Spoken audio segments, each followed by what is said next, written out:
Ang MicroStrategy, ang pinakamalaking corporate holder ni Bitcoin, ay gumawa na naman ng malaking hakbang.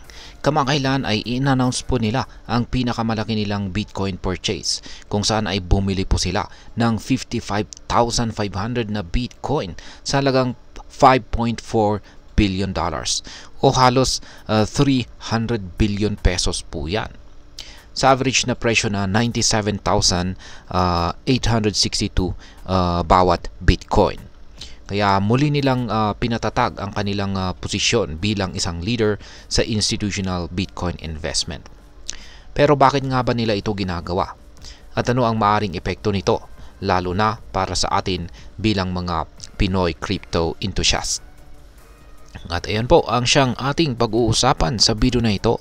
Pero bago po tayo magpatuloy ay nais ko lamang po munang bigyang linaw ang aking disclaimer kung saan ang nilalaman po ng video na ito ay hindi po ito isang financial advice.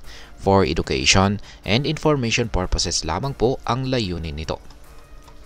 Ayan, ano nga ba ang kahulugan ng malaking pagbili na ito ng MicroStrategy kay Bitcoin? Ayan.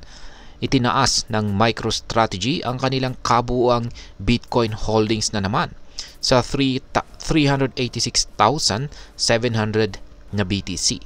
At nagkakahalaga po ito ngayon ng higit $37 billion sa kasalukuyang market price nito.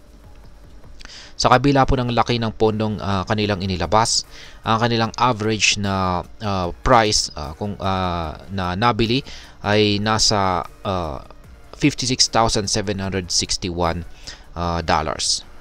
bawat Bitcoin. Yan po yung average price na parang dito nila nabili yung kanilang Bitcoin, yan yung kanilang Bitcoin holdings na ito. Kaya yan, mas mababa po ito kumpara sa kasalukuyang presyo ni Bitcoin. Ibig sabihin ay nakakuha na sila ng malaking unrealized gains. Yan, malaki na kita nila. Ang hakbang na ito ay nagpapakita po ng kanilang malalim na tiwala kay Bitcoin bilang isang long-term asset. Para sa kanila ay hindi lang ito simpleng digital currency. Ito po ay isang inflation hedge at isang makabagong paraan ng pag-iipon ng yaman sa corporate level. Kaya tindi po talaga. Ngayon ay paano po na-finance ang ganito kalaking investment or paano po napondohan ang ganito kalaking investment? Hindi po basta-basta ang pondong ginamit ng MicroStrategy para dito. Gumamit po sila ng $3 billion mula sa debt offering at nagbenta po ng 5.6 million shares na siyang nagdala ng karagdagang $2.46 billion. Sa kabila po ng laki ng utang na kanilang kinuha, natapos ang kanilang debt offering sa 0% interest rate at may 55% na conversion premium. Isang malinaw na indikasyon na malakas ang tiwala ng mga investors sa kanila. Bukod dito ay plano po nilang mag-raise ng $42 billion yan na namang isang capital na naman sa loob ng susunod na 3 taon. Gamit po ang kombinasyon ng equity at saka fixed income securities. Ipinapakita po nito na hindi lamang simpleng buy and hold ang kanilang strategy.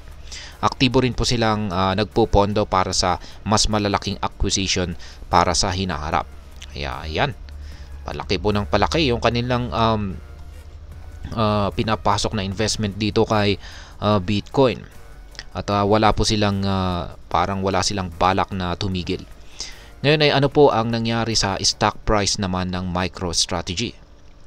Malaki po ang naging epekto ng kanilang Bitcoin strategy sa kanilang stock performance.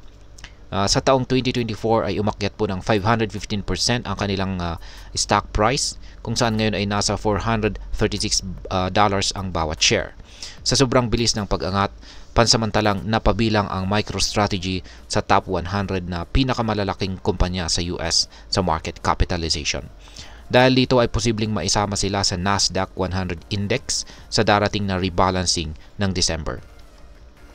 Ang Bitcoin yield ng kumpanya naman ay nasa 59.3% ngayong taon at patunay na epektibo ang kanilang agresibong strategy. Sa kabila ng mga isyong maaring dulot ng share dilution, mukhang kumpiyansa pa rin ang mga investors sa direksyon ng kanilang negosyo. Yan, ano naman ang epekto nito para sa atin bilang mga Pinoy crypto traders or investors?